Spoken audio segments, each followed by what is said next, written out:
From the studios of TV Grace International, here are the ineffable words of God. The gospel of grace on the lips of the man Christ Jesus. Abba Father.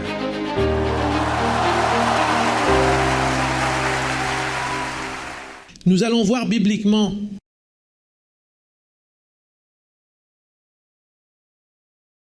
Hébreux chapitre 12, versets 9 à 17. Hébreux chapitre 12. Il est dit au verset 9, « D'ailleurs, puisque nos pères selon la chair, qui quoi? Qui nous ont disciplinés et qu'avons-nous fait d'eux? Nous les avons respectés. Pourquoi n'obéirions-nous pas mieux au Père des esprits? Et que se passe-t-il si on obéit au Père des esprits? Nous vivons, c'est ce qui t'arrive. Que vous vivez, vous régnez dans la vie, quelque chose de merveilleux vous est arrivé à cause de cette discipline. Il dit, il est vrai qu'aucune discipline semble d'abord un sujet de tristesse et non de joie, mais il produit plus tard pour ceux qui ont été ainsi exercés un fruit paisible de justice. Écoutez, ce fruit paisible, vous vous êtes rendu compte que plus tu grandis dans la grâce, parfois tu es si calme que tu dis « je me sens si bien ». En avez-vous fait l'expérience? Vous ne ressentez aucune crainte face à la mort, ni à l'éventuelle fin du monde ce soir ou demain. Vous êtes dépourvu de toute peur. Savez-vous comment le psalmiste a dit « Il n'aura pas peur des mauvaises nouvelles » ? Les gens vivent dans la peur parce que c'est un esprit de peur. Nous vivons donc dans un monde amnésique. En d'autres termes, ils ne savent pas qui ils sont. Ils se connaissent dans la chair. Tout ce qu'ils expérimentent et ressentent, c'est leur chair. S'ils n'ont pas d'argent, ils ne sont pas heureux. S'ils sont malades, ils n'ont pas d'espoir. Ils vivent dans la vanité de l'esprit. Cependant, après avoir été engendrés, vous ne marchez pas dans la vanité de l'esprit. Vous marchez dans l'esprit de votre esprit, vous contrôlez tout et vous n'avez peur de rien. C'est un repos, c'est un fruit paisible. Si vous avez trouvé le Père de votre esprit, alors le fruit est paisible. C'est comme un dais de paix qui couvre votre maison. C'est une couverture. Que si vous montez dans un avion, même si l'avion tremble, juste là, le fruit de la discipline que vous avez reçue vous dit, si cela doit tomber, je suis prêt, mais je reçois que cela ne tombe pas. Et vous n'avez pas besoin de faire le signe de la croix, parce que cela peut faire tomber l'avion. Ainsi, le fruit de la paix n'est apprécié que les personnes qui ont été disciplinées grâce aux connaissances que nous transmettons. Si vous ne voulez pas être nerveux et vous plaindre, avez-vous vu ces gens qui sont toujours en train de se plaindre? Ils se plaignent sans cesse. Ils disent que tout va mal. Ils m'ont appelé de mon pays, que tout va mal, que ma mère va mal, que mon oncle va mal, qu'ici je vais mal, que l'autre va mal, qu'à l'usine ils me disent que tout va mal. Eh bien, tout cela n'est pas un fruit pacifique. C'est de l'agitation, de la guerre, c'est de la turbulence, un manque de paix. Mais lorsque cette parole que nous enseignons avec soin, sans crier, parce que ce mot doit être expliqué pour atteindre votre esprit. Lorsque ce mot atteint votre esprit, de quoi avez-vous pu profiter après un an d'écoute de cette parole? Faites attention à moi, aux visites et à tout le monde. Tout ce qui n'est pas bien expliqué dans votre esprit, c'est la panne de votre voiture. Regardez, parfois votre voiture ne fonctionne pas. Et vous dites, qu'est-ce qu'il y a? Et tout le monde vous dit, c'est ceci, c'est cela, jusqu'à ce que vous l'emmeniez chez un mécanicien, bien que parfois même le mécanicien ne sache pas ce qui ne va pas. Cependant, il vous dit, allons à l'ordinateur pour vérifier. Et à ce moment-là, ils trouvent une bobine mal placée. Et c'est là qu'apparaissent les symptômes de plainte, de complexe, parce qu'on ne va pas bien, parce qu'on échoue, parce qu'on ne dort pas bien. Beaucoup de choses. C'est pour ça que c'est l'esprit, disons, mon esprit. Votre esprit doit être purifié. Il ne faut pas se mettre dans la tête les mots des gens, mais les mots qui sont là, mais bien expliqués. En raison du fait qu'il y a énormément de personnes qui parlent trop, qui n'engendrent pas mais tuent au lieu d'engendrer. Ils prennent le bébé et le tuent pour que le bébé ne naisse pas. Le mot doit donc être bien expliqué. Parce que pendant 2000 ans, ce mot n'a pas été expliqué. 2000 ans sans explication. Poursuivons donc la lecture de l'Épître aux Hébreux. Ceux qui rejettent la grâce de Dieu. C'est écrit dans votre Bible, ceux qui rejettent la grâce de Dieu, n'est-ce pas? C'est écrit. Par conséquent, levez les mains tombées et les genoux paralysés. Et faites des voies droites pour vos pieds, afin que ce qui est boiteux ne se démette pas, mais plutôt soit guéri. Recherchez la paix avec tous et la sanctification, sans laquelle personne ne verra le Seigneur. Vous savez, en termes religieux, quand on dit que sans la sainteté, personne ne verra le Seigneur, on pense aux vêtements. Leur attention est portée vers les tenues vestimentaires, le maquillage féminin, les bijoux et notamment les boucles d'oreilles. Mais ils ne parlent pas de boucles d'oreilles, ils ne parlent pas de vêtements. Ce qu'il essaie de dire, c'est que le Père des esprits vous discipline avec une connaissance et cette connaissance vous donne des fruits paisibles. Cette connaissance fait de vous une personne différente. Que se passe-t-il alors? L'apôtre dit que si vous n'avez pas cette connaissance dont nous parlons, c'est la vraie sainteté, parce que c'est ce qui vous permet de confesser que vous êtes en accord avec Dieu. Sans cette sainteté, vous ne verrez pas le Seigneur, vous ne le verrez pas dans la transformation. Comment Dieu va-t-il transformer votre corps si votre esprit n'est pas transformé? La sainteté dont parle le Seigneur est la discipline qui découle de la connaissance de la grâce de Dieu. C'est pourquoi il dit, tracez des sentiers droits pour vos pieds. Si votre esprit n'est pas droit, un jour vous allez dans telle direction, un autre jour dans telle autre. Un jour vous dites une chose et un autre jour vous en dites une autre. On vous demande alors ce qui ne va pas chez vous. Eh bien, je retourne dans mon pays, puis vous dites, je ferai mieux de ne pas le faire, je retourne parce que je me suis repenti, vous êtes troublé. Vos décisions, tes décisions sont souvent maladroites et peu ciblées. Donc, la Bible dit qu'il y avait un père de la foi, c'était Abraham, le père de la foi, parce qu'il a anticipé que cela allait venir, que par la foi nous serions justifiés. Ensuite, il y a un deuxième père qui s'appelait Paul parce qu'il est mort, mais il était le père de l'Évangile, parce qu'il n'a pas pu. Ses enfants n'ont pas survécu.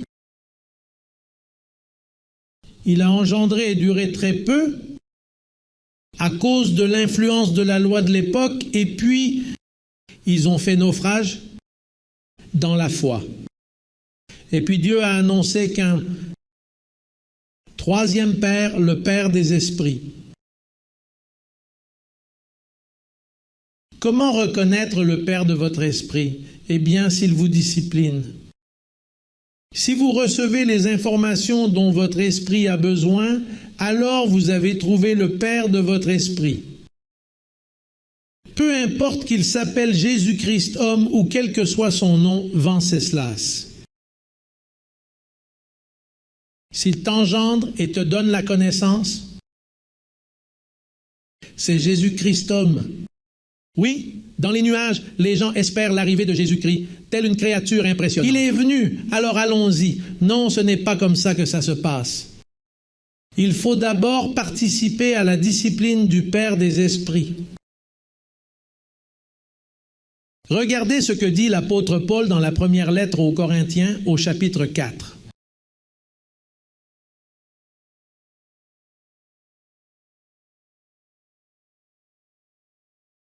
Eh bien, attendez une minute. Il y a une pensée que je n'ai pas lue dans l'Épître aux Hébreux, mais vous pouvez l'entendre même si vous ne la recherchez pas. Regardez ce qui est dit. Il est dit, prenez garde que personne ne tombe en deçà de la grâce de Dieu.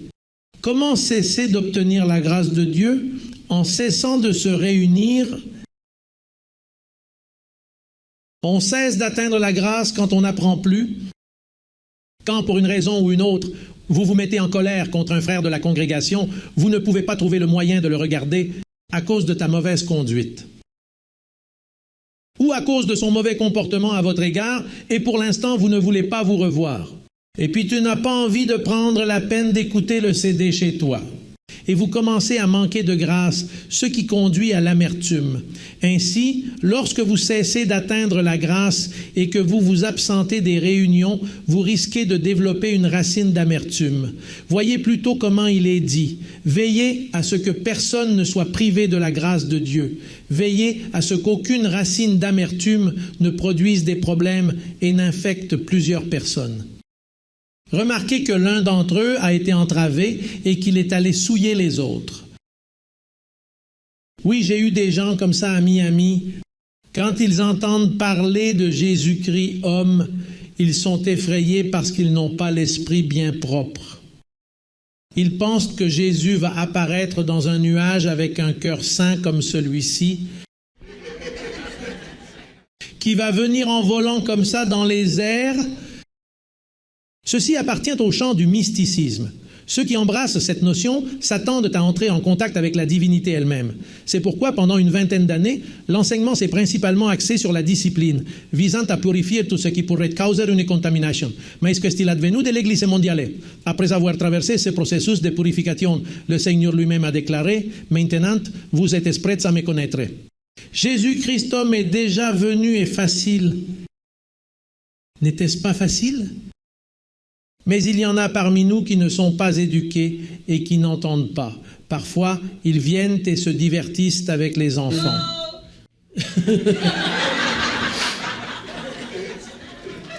L'objectif... Hello. Tu as tout dit. Il y a des gens qui viennent à la congrégation et qui se divertissent en aidant les enfants ou qui se divertissent avec les câbles et la musique, et au moment où ils sont tellement occupés avec les câbles qu'ils se concentrent là-dessus et n'écoutent pas. Alors que se passe-t-il? Quand le sujet arrive, dit-il, que s'est-il passé? Que Jésus-Christ homme est parmi nous. Alors je m'en vais. Il avait la tête pleine de mégères et aucune discipline.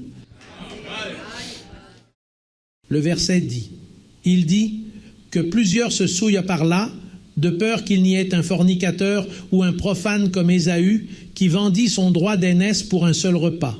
Vous savez que plus tard, lorsqu'il a voulu recevoir en héritage la bénédiction, il dit qu'il a été rejeté et qu'il n'a pas eu l'occasion de se repentir, bien qu'il l'ait cherché en pleurant.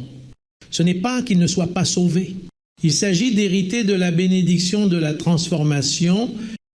Parce que quand la transformation viendra, il y aura de la honte dans le monde, il y aura des églises qui ont entendu parler de nous, qui nous ont critiqués, et parce qu'elles n'ont pas lu, parce qu'elles n'ont pas prêté attention à ce qui était dit, Dieu ne peut pas les transformer. Alors même s'ils portent amour à Jésus-Christ, ils ne pourront bénéficier de la bénédiction, contrairement à nous qui connaîtrons une transformation corporelle. Imaginez, vous savez... Une transformation corporelle apporte de nombreuses améliorations. Il vous rend tout neuf. Oh, et écoutez ça, ça va se passer ici, le corps va être transformé ici, et vous n'allez pas mourir parce que vous ne verrez pas la mort, vous resterez comme ça.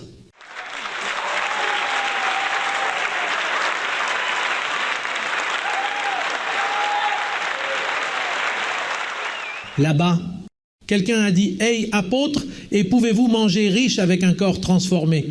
Eh bien, Jésus-Christ, après sa résurrection, a mangé. Alors, j'apprécie vraiment manger de bons plats. Pas de problème, tu peux manger. Et puis, il m'a demandé « Est-ce que tu peux aussi avoir des relations sexuelles ?» Eh bien, on ne peut pas avoir d'enfants là-bas, mais je pense que si on a un corps, on peut avoir des relations sexuelles.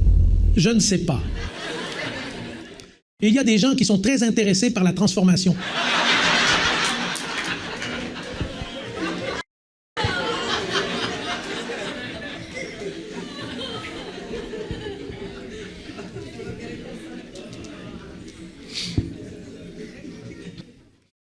Maintenant, regardez.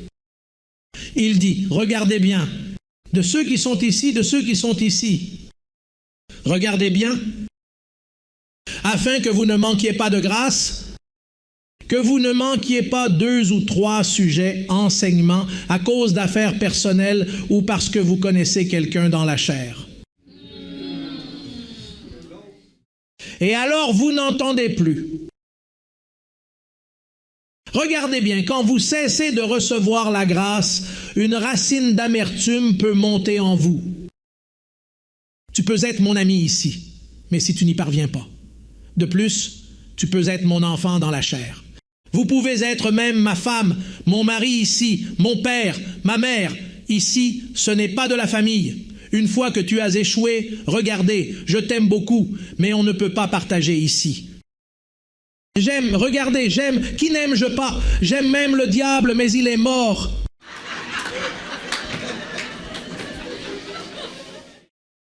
J'aimerais... Même le diable que j'aime, même les démons que j'aimerais saluer s'ils étaient vivants, mais comme ils les ont tous tués, imaginez, ce que je peux faire, c'est leur apporter des fleurs. C'est que ce mot permet d'aimer n'importe qui. Lorsque vous avez un esprit renouvelé. Maintenant, quand vous êtes un morceau de chair sans discipline, quand vous êtes une baleine, un lamantin, vous êtes jaloux de celui-ci, jaloux de celui-là, que celui-ci est arrivé, que celui-là me regarde, eh bien, vous n'êtes pas bon. Vous pouvez être une excellente personne, avoir une vie morale irréprochable, mais si vous n'avez pas cette connaissance, vous ne valez pas un centime pour le Dieu Papa. Parce que tout ce comportement merveilleux, c'est pour votre confort ici sur terre, mais cela n'intéresse pas Dieu. Parce que ce qui l'intéresse, c'est que vous éduquiez votre esprit. Ce qu'il engendre en vous, ce qui a de la valeur pour lui, c'est votre esprit. Et il a laissé une parole pour édifier, pour préparer cet esprit qui est le vôtre, pour que vous puissiez parler magnifiquement, pour que vous puissiez dire « Béni, je règne sur la vie, je me déclare en bonne santé, Abba Père. »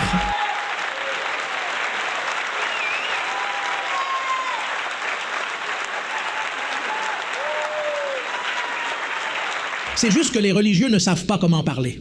Regardez, la pire chose qu'il y ait aujourd'hui, c'est un chrétien comme ça. Ils sont toujours avec le diable sur le dessus, avec le péché, rejetant. Ils ne savent pas aimer. Vous voyez un petit garçon qui a des tendances homosexuelles et vous dites « ça ne sert à rien ». Attention, ce n'est pas pour le royaume. Qui t'a dit ça? S'il est un béni de notre Père, que Dieu lui a donné la capacité d'être un bon eunuque qui vient me servir d'eunuque. Mais alors les religieux lui font du mal et lui disent « tu es homosexuel, tu ne sers pas » et ils finissent troublés et détruits. Ou bien une belle lesbienne magnifique qui vient me servir.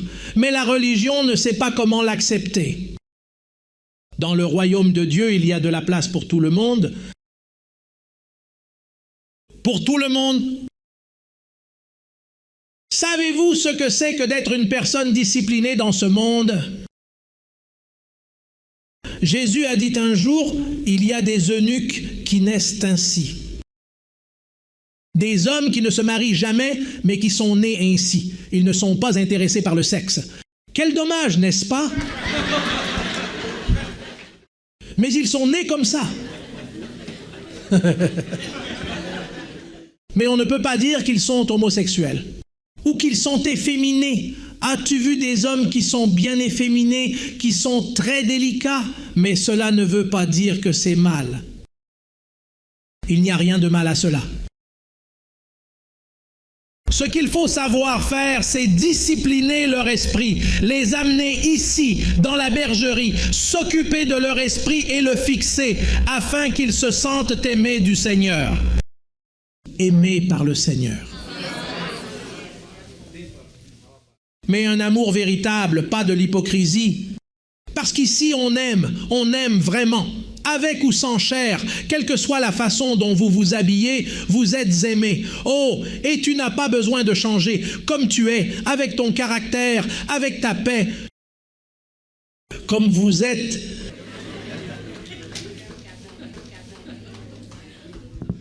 Il est très important d'être humble. Si vous n'êtes pas humble, vous n'avez pas votre place ici. Parce que le royaume des cieux est pour les gens humbles, les gens sincères, les gens qui savent dire « Oui, c'était moi. La vérité, c'est que c'est ma faute. Oui, mais c'est arrivé. Mais vraiment, écoutez, je sais que je suis à blâmer. Je n'ai pas pu éviter cette situation, mais c'est ma faute. C'est moi qui suis à blâmer. Maintenant, ces gens qui disent « C'est que c'était lui, c'était celui-là. » Non, ces gens-là ne sont pas bons. Il faut apprendre à être humble. Quand vous êtes humble, Dieu marche avec vous. Pas 7 miles. Une éternité de miles.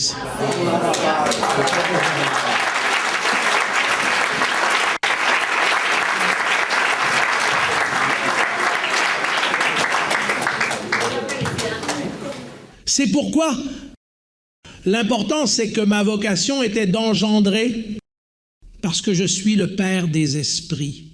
Et je n'en doute pas, car je ne connais personne d'autre qui engendre. Regardez, Paul. Regardons le verset que j'ai mentionné tout à l'heure, la première lettre aux Corinthiens, chapitre 4. Regardez ce que Paul faisait. Première lettre aux Corinthiens, chapitre 4.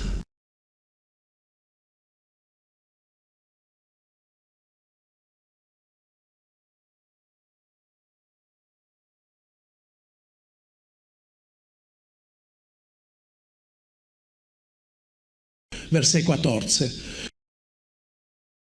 Il dit, « Ce n'est pas pour vous faire honte que j'écris cela. » Si vous êtes en possession d'une Bible, n'hésitez pas à la partager avec votre voisinage. Ce n'est pas pour vous faire honte que j'écris cela, mais je vous avertis comme mes enfants bien-aimés. Qu'est-ce que cela veut dire? Comme mes enfants bien-aimés, il dit, car si vous avez 10 000 professeurs, 10 000 maîtres dans la foi en Christ, vous n'avez cependant pas plusieurs pères, puisque c'est moi qui vous ai engendré en Jésus-Christ par l'Évangile. Par quoi? Alors, Paul engendrait-il par quoi? Il engendrait. Il a engendré quoi? Votre esprit. Il vous disait que vous êtes un trésor dans un vase d'argile. L'argile, c'est votre chair et le trésor, c'est votre esprit. Des anges dans des vases d'argile. À cette époque, Paul engendrait, en ce temps-là, mais les apôtres allaient et leur faisaient du mal. Ensuite, Paul est mort. Cependant, il a laissé ses paroles. Je n'ai pas réussi à réaliser quoi que ce soit. Malgré ma tentative, je n'ai pas de progéniture. Je suis sans enfant parce que les apôtres les maltraitent et leur imposent la religion, puis ils font naufrage dans la foi. En fait, il a dit, ils m'ont tous abandonné. Il l'a dit, après mon départ, ils vont me tuer à Rome, c'est ce qu'ils prévoient. Il n'y a plus de grâce. Parce que Dieu se sert toujours d'un père pour commencer quelque chose, pour créer une famille. Que faut-il? C'est pour cela que la Bible a été lue par tout le monde et qu'ils ne l'ont pas comprise, parce que le Père n'était pas arrivé. Il n'était pas arrivé. Et peu importe ce qu'ils lisent, il y a des théologiens intelligents dans ce monde. Il existe des individus qui sont honnêtes et matures, mais ils ne sont pas en mesure de comprendre ce que j'ai pu voir, même si je suis maladroit et pas très éduqué. Mais ce n'est pas moi, c'est l'Esprit qui était en moi. Et lorsqu'il a été activé, j'ai commencé à engendrer des vies. Et une fois que je t'aurai engendré, tu pourras engendrer d'autres personnes afin qu'ils connaissent cette parole. Le but du pasteur est de veiller à ce que la congrégation soit toujours en bonne santé pour engendrer d'autres personnes. Le but de l'évêque est de veiller à ce que les pasteurs soient heureux, de maintenir la congrégation en bonne santé, d'engendrer des vies, afin que la bergerie ne reste pas vide. Tel est notre projet, engendrer des vies. Il ne s'agit pas de prêcher et de faire du bruit. Non, non. L'idée est d'atteindre la cible, que là où vous mettez l'œil, vous mettez la balle, que vous engendriez, que vous trouviez une personne, un ami, un voisin, et que vous partagiez la parole avec eux. Oh, et pas avec des mots, mais que vous lui parliez selon ce qui est écrit. Vous voyez, c'est ce que dit la Bible. Le diable a été détruit. Lisez-le calmement. Le diable a été détruit. Quelle est la signification de détruit? Annihilé. Quelle est la signification de annihilé? Qu'il n'est plus là, qu'il a disparu, qu'il n'existe plus. Il a existé, oui, mais maintenant il n'existe plus parce qu'il a été anéanti. Tu n'as pas besoin d'expliquer 20 000 choses, fais-le calmement. Explique-lui une seule chose. Péché. Y aura-t-il des pécheurs? Pourquoi n'y a-t-il pas de pécheurs? Parce qu'il a été enlevé. Voici l'agneau de Dieu qui ôte le péché. Et si l'agneau est mort, que s'est-il passé? Il l'a enlevé. Je pense que nous avons une mission, une merveilleuse mission, qui est d'engendrer cette petite grand-mère, ce petit grand-père. Engendrez votre fille, votre fils avec sagesse, cherchez la voie. Parce que, écoutez-moi, si tu engendres, tu n'as plus besoin de t'inquiéter à propos de cette personne. La personne dispose de la provision interne et elle se débrouille toute seule. Et une fois éclairée, une fois que la personne est éclairée, cette personne a une voix intérieure qui lui parle. Il n'est donc pas nécessaire de lui dire « ne fais pas ceci ou ne fais pas cela ». Vous n'avez pas à intervenir dans sa vie. Vous n'avez pas à lui interdire « non, ne fais pas ça, non, ne fais pas ça ». Une fois qu'il a été engendré, la petite voix est activée et il écoute le ton. Il se dit « je ne devrais pas faire ça. Cela va se retourner contre moi. Je vais faire ceci, je vais faire cela. » La voix, cette petite voix le guide et vous n'avez plus besoin de le guider. Tout le monde se guide lui-même. Par exemple, regardez. Combien y a-t-il de gens avec moi que j'ai engendrés? Combien sont-elles? Pourrais-tu les compter? Eh bien, on a dit à mon arrière-grand-père Abraham, c'est vu dire, essayez de compter les étoiles. C'est ainsi que seront les bénis, innombrables parmi tant d'autres. Pardonnez-moi. Je n'ai pas dit les étoiles avec le ciel, j'ai dit le ciel avec les étoiles. Cela signifie qu'ils ne sont pas tous. Maintenant, ces étoiles représentent tous ceux qui sont bénis, les millions de bénis.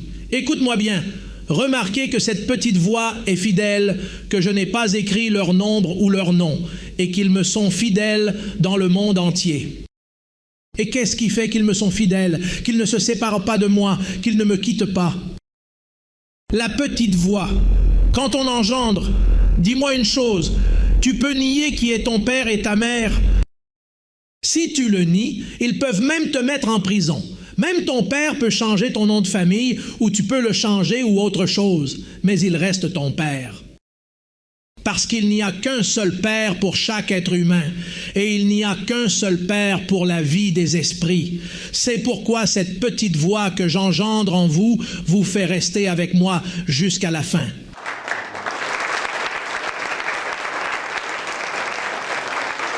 C'est ce en quoi je crois avec conviction.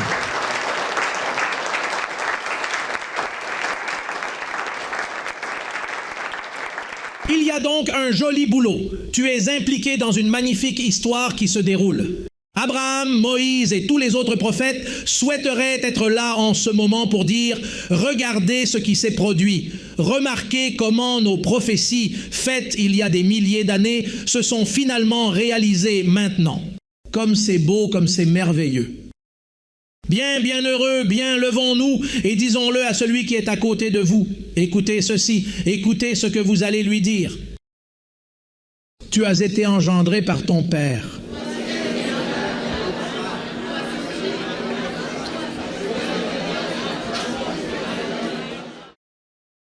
C'est ainsi.